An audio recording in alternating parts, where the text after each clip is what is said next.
So hello guys, welcome back to our channel. ഇതിനായി Google മാപ്പിൻ്റെ കിടിലൻ ട്രിക്കാണ് പറഞ്ഞിരുന്നത്. അതിനായിട്ട് ആദ്യം നിങ്ങൾ ഗൂഗിൾ മാപ്സ് ഓപ്പൺ ചെയ്യുക. എന്നിട്ട് അതിനെ സാറ്റലൈറ്റ് മോഡിലേക്ക് ആക്ടിവേറ്റ് ചെയ്യുക. ഞാൻ ഈ ടൈപ്പ് ചെയ്യുന്ന പോലെ നിങ്ങൾ അതിനകത്ത് ടൈപ്പ് ചെയ്ത് കൊടുക്കാം.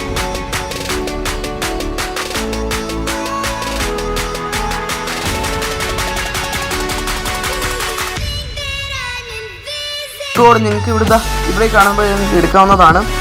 അപ്പം നമുക്ക് നേരെ നമ്മളൊരു മെക്സിക്കോയിലെ ബജാ കാലിഫോർണിയ എന്ന് പറഞ്ഞൊരു സ്ഥലത്താണ് നമ്മൾ എത്തിയേക്കുന്നത്.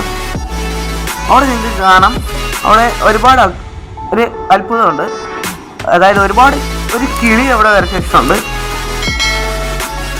എന്നിട്ട് ഇവിടെ പല പല അക്ഷരങ്ങളിൽ പല വേർഡുകൾ എഴുതി വെച്ചിട്ടുണ്ട് ഗൈസ്. ഇതാണ് ഇന്നത്തെ ഗൂഗിൾ മാപ്പ് ട്രിക്ക്. ഇതുപോലത്തെ ട്രിക്കിനായിട്ട് ചാനൽ സബ്സ്ക്രൈബ് ചെയ്യുക, ലൈക്ക് ചെയ്യുക വീഡിയോ. അപ്പോൾ ബൈ.